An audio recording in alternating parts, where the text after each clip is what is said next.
En clair, si aujourd'hui tu as soif de Dieu, si tu as soif du Saint-Esprit, que tu es en plein désert, le Seigneur te dit: «Je vais venir désaltérer ton âme». Que Dieu désaltère ton âme, mon frère, ma sœur, aujourd'hui. Que le Saint-Esprit vienne t'envahir, te renouveler, t'arroser, afin que tu puisses être renouvelé, fortifié dans le nom de Jésus.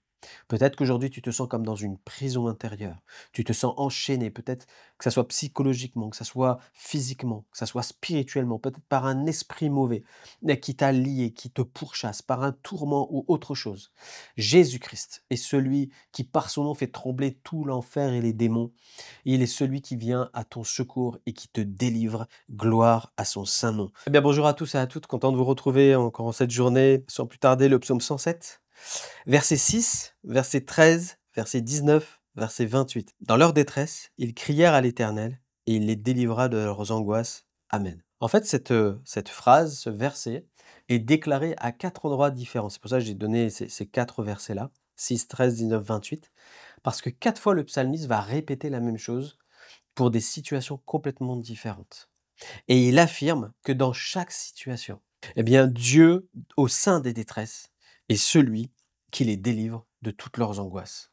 Amen. Et ça, c'est une bonne nouvelle pour toi, mon frère ou ma sœur, parce que dans tout ce que tu peux rencontrer, Dieu est au-dessus de toutes tes montagnes. Et il est celui qui aplanit les montagnes, qui déracine les montagnes, qui élève les vallées, qui te fait sortir du désert, qui t'arrose en plein désert. Il est celui qui te guérit, qui te relève, qui te restaure, qui vient à ton secours, qui t'entend, qui t'entoure et qui vient chaque instant à tes côtés te dire: Hé, je suis là. Que ce soit pour toi aujourd'hui un message d'encouragement. Dans leur détresse, ils crièrent à l'Éternel et il les délivra de leurs angoisses. Alors quelles sont les quatre choses que le psalmiste relève? Il va parler de ceux qui sont assoiffés et affamés, qui crièrent à Dieu.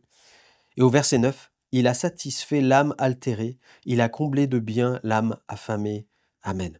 En clair, si aujourd'hui tu as soif de Dieu, si tu as soif du Saint-Esprit, que tu es en plein désert, le Seigneur te dit: «Je vais venir désaltérer ton âme». Que Dieu désaltère ton âme, mon frère, ma sœur, aujourd'hui. Que le Saint-Esprit vienne t'envahir, te renouveler, t'arroser, afin que tu puisses être renouvelé, fortifié dans le nom de Jésus. La deuxième chose qu'il va soulever, il va parler des enchaînés, des prisonniers et des coupables. Verset 16, il a brisé les portes d'airain, il a rompu les verrous de fer. Amen. Peut-être qu'aujourd'hui tu te sens comme dans une prison intérieure. Tu te sens enchaîné, peut-être que ça soit psychologiquement, que ça soit physiquement, que ça soit spirituellement, peut-être par un esprit mauvais, mais qui t'a lié, qui te pourchasse, par un tourment ou autre chose. Jésus-Christ est celui qui, par son nom, fait trembler tout l'enfer et les démons. Il est celui qui vient à ton secours et qui te délivre. Gloire à son saint nom. Il a brisé les portes d'airain, il a rompu les verrous de fer. Rappelle-toi comment il a sorti de là. Eh bien, Paul et Silas qui étaient en pleine prison, attachés avec les ceps aux pieds, et comment le Saint-Esprit est venu dans cette prison et a tout cassé et qui les a délivrés de là. C'est ça la puissance de Dieu. Dieu ne t'abandonne pas dans ta situation, mon frère, ma sœur. Il te délivrera. Le troisième point, il va parler des perdus et des mourants. Et pour cela, verset 20, il envoya sa parole et les guérit et les fit échapper de la fosse. Amen. Toi peut-être qui écoutes cette émission, qui ne connais pas le Seigneur, et tu dis, mais moi je me sens perdu, je suis complètement isolé, j'ai pas d'avenir, j'ai pas de but, et je ne sais pas où je vais après la mort, mais j'ai besoin de Jésus, j'ai besoin de me repentir de mes péchés. Jésus a payé le prix pour sauver ton âme et pour t'amener dans son salut.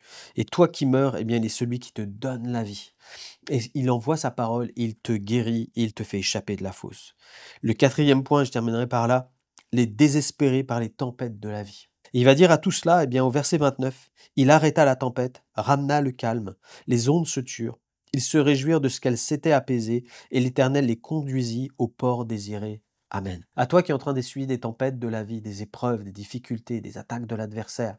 Pourtant, tu avances avec le Seigneur, tu dis, je comprends pas. Mais pourtant j'obéis à Dieu. Il y a une tempête qui s'est levée contre moi. Je vois plus clair, le vent souffle, je suis en train de m'enfoncer, je comprends rien. Le Seigneur te dit, comme à Pierre qui a pu marcher sur l'eau, je vais t'apprendre à marcher sur l'eau au sein de tes difficultés. Je vais t'apprendre à passer à l'autre bord. À ce que mon but, c'est pas que tu coules. Mon but, c'est que tu ailles plus loin avec moi dans la mission que j'ai pour toi. Et je vais te fortifier. La tempête va se taire parce que c'est moi qui calme les éléments. Que Dieu te fortifie aujourd'hui parce qu'il va arrêter ta tempête et tu passeras à l'autre bord parce que c'est le plan de Dieu pour ta vie, mon frère, ma sœur. Juste te rappeler cela, ce passage justement des Écritures, après quoi on priera. Luc 8, 25, puis il leur dit, où est votre foi? Saisis de frayeur et d'étonnement, ils se dirent les uns aux autres, quel est donc celui-ci qui commande même au vent et à l'eau et à qui ils obéissent? Ta foi, seulement ta foi. Pourquoi le psalmiste peut crier à Dieu? Parce qu'il a foi en Dieu et qui sait que son secours vient de là. Son secours vient de l'Éternel. Alors toi, aujourd'hui, qui peut-être est dans une de ces 4 circonstances que je viens d'énumérer, bien que tu puisses crier à Dieu pendant ce temps de prière, dire Seigneur, sauve-moi et fais-moi passer à l'autre bord. Et le Seigneur entendra ta prière et il le fera. Que Dieu te bénisse. Merci Seigneur pour ta parole. Merci Seigneur parce que tu interviens dans chaque situation. Rien ne t'est impossible. Tu ressuscites même les morts, Seigneur. Je te loue pour cela. Merci Seigneur parce que tu connais tes enfants qui aujourd'hui ont besoin de secours. Père, merci parce que tu étends ta main, Seigneur, sur tous ceux qui sont en train de prier en ce moment et qui crient à toi, Seigneur mon Dieu, avec la foi d'un enfant et qui disent, Père, merci d'intervenir. Seigneur, je te loue pour ce que tu fais aujourd'hui dans leur vie, quelles que soient les situations qu'ils rencontrent, que ce soit dans leur foyer, que ce soit personnellement, que ce soit dans leur couple, avec les enfants, que ce soit dans le travail, Seigneur mon Dieu, ou dans toute autre chose. Seigneur mon Dieu, tu es le maître des éléments. Et tu dis à la tempête, tais-toi, elle se tait. Seigneur, je te loue pour cela. Gloire à toi, Seigneur Jésus. Amen. Que Dieu vous bénisse. On se retrouve la prochaine fois.